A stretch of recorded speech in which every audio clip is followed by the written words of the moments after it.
Educational creativity চ্যানেলে সকলকে স্বাগত।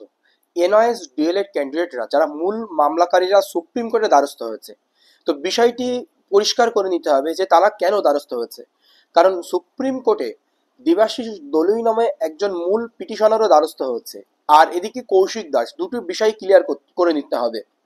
তো এখানে যে বিষয়টি উঠে এসেছে যে সুপ্রিম কোর্টে কৌশিক দাস মডিফিকেশন অ্যাপ্লিকেশন করেছে বা মিসলেনিয়াস অ্যাপ্লিকেশন, যেটাকে মানে এনওএসডিএল এর যে মূল অর্ডার হয়েছে, যেটার ভিত্তিতে West Bengal board of primary education documents ভেরিফিকেশনের জন্য একাধিক ডকুমেন্টস চেয়েছে, কিন্তু সেই ডকুমেন্টসের ক্ষেত্রে জটিলতা রয়েছে, সেই ডকুমেন্টস এনওএসদের পক্ষে সার্ভ করা সম্ভব নয়। সেই জন্য তারা সুপ্রিম কোর্টে মডিফিকেশন অ্যাপ্লিকেশন করা হয়েছে।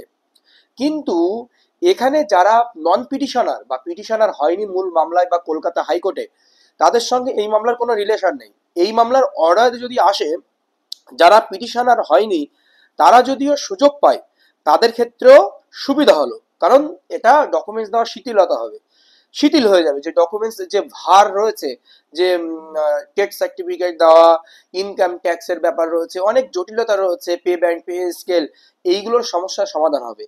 এইবার বলি, কেন্দ্রীয় বিদ্যালয় সংগঠন কেভিএস সেন্ট্রাল সিটেট দিয়ে যেটা চাকরি পেতে হয়, সেখানে মাত্র দুটো কি তিনটে ডকুমেন্টস চাওয়া হচ্ছে, তাদের অত জটিলতা বৃদ্ধি পায়নি। কিন্তু West Bengal primary board of education এখানে এতটাই ডকুমেন্টস চেয়েছে যে এখানে সমস্যা তৈরি হয়েছে। সেই জন্য মূল মামলাকারীরা শেষ পর্যন্ত সুপ্রিম কোর্টের দ্বারস্থ হয়েছে।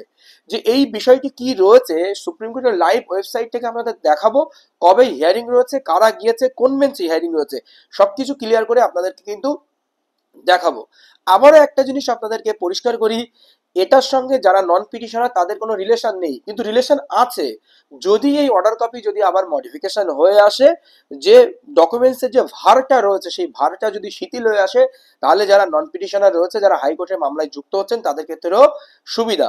অনেকে কি সুপ্রিম কোর্টের মামলায় অ্যাড হয়েছে, কিন্তু হাইকোর্টের মামলায় অ্যাড হলেও সমস্যা নেই, কারণ এর আগে কিন্তু পম্পাধর না কার মামলা রয়েছে কলকাতা হাইকোর্টের, সেই মামলা নিষ্পত্তি সুপ্রিম কোর্টে মামলা নিষ্পত্তির জন্য সেই মামলা ওয়েট করছিল। তাহলে এই মামলার যদি এফেক্ট হয়, তাহলে হাইকোর্টে যে মামলা আপনারা নতুন করছেন বা করছেন, এই মামলার এফেক্টও কিন্তু সেম হবে। সেই জন্য সুপ্রিম কোর্টে এই মামলা যে হয়েছে, এটার সঙ্গে আপনারা হাইকোর্টে যে যুক্ত হচ্ছেন, এটার সঙ্গে কোনো রিলেশন নেই। কিন্তু কিন্তু এই যে মামলাটা হওয়ারই ছিল, কারণ ডকুমেন্টসের অনেক জটিলতা ছিল, সেই সমস্যাটা সমাধান করার জন্য এই মামলাটা হওয়ার প্রয়োজন ছিল।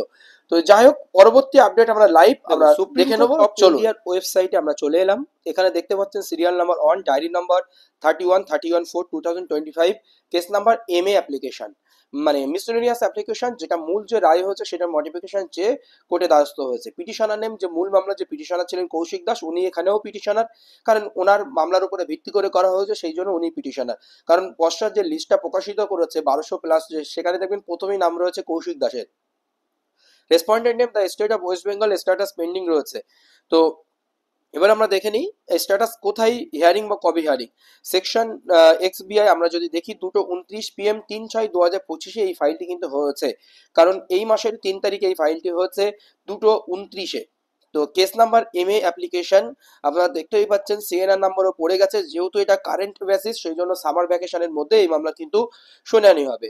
6/6/2025 মানে আজই এই মামলা রয়েছে শুনানি। Honourable mister justice Prashant Kumar Mishra and honourable justice Augustine George Masih, serial number 47 রয়েছে আজকে এই মামলার শুনানি। কি আপডেট হয় অবশ্যই আপনাদেরকে সরাসরি দেওয়া হবে। পেন্ডিং স্ট্যাটাস রয়েছে, ক্যাটাগরি রয়েছে Kaushik Das the state of West Bengal, Devendra Kumar Shukla, ইত্যাদি ইত্যাদি রয়েছে। কি আপডেট আসে, পরবর্তী আপডেট কিন্তু আপনাদের সরাসরি দেওয়া হবে। আজকেই এই মামলার শুনানি কিন্তু রয়েছে honourable justice Prashant Kumar Mishra and honourable justice Augustine George Masih. পরবর্তী আপডেট আসলে অবশ্যই আপনাদেরকে দেওয়া হবে, কারণ এই মডিফিকেশন অ্যাপ্লিকেশনটা করা হচ্ছে, আপনাদেরকে বললাম যে ডকুমেন্টসের শিথিলতা কমানোর জন্য। এখানে নতুন পিটিশনারদের সঙ্গে কোনো কিন্তু রিলেশন নেই। যারা নন পিটিশনার ছিলেন কৌশিক দাসের মামলায়, যাদেরকে ডকুমেন্টস ভেরিফিকেশনে ডাকেনি, তাদের সঙ্গে কিন্তু এই মামলার কোনো রিলেশন কিন্তু নেই। কিন্তু যারা নন পিটিশনার রয়েছে, তারা যদি মামলাতে মানে তারা যদি কলকাতা হাইকোর্টে আবার মামলা করে, তার এফেক্ট কিন্তু তারা পরবর্তীতে পেতে পারে, কারণ এনওএসডিএলএড শুধুমাত্র অ্যাপিলেন্টের ডাকা হবে কি না হবে এরকম কিছু বলা না হলে ওখানে অ্যাপিলেন্ট কথাটা কিন্তু যুক্ত ছিল। সেই জন্য West Bengal government of primary education তারা শুধু পিটিশনারদের সুযোগ দিয়েছে, যারা নন পিটিশনার রয়েছে তারা যদি মামলা করে আবার ফিরে আসতে পারে তারা কিন্তু আবার ফিরে আসবে। এই হচ্ছে আপডেট রয়েছে, পরবর্তী আপডেট অপেক্ষা করবেন। ধন্যবাদ।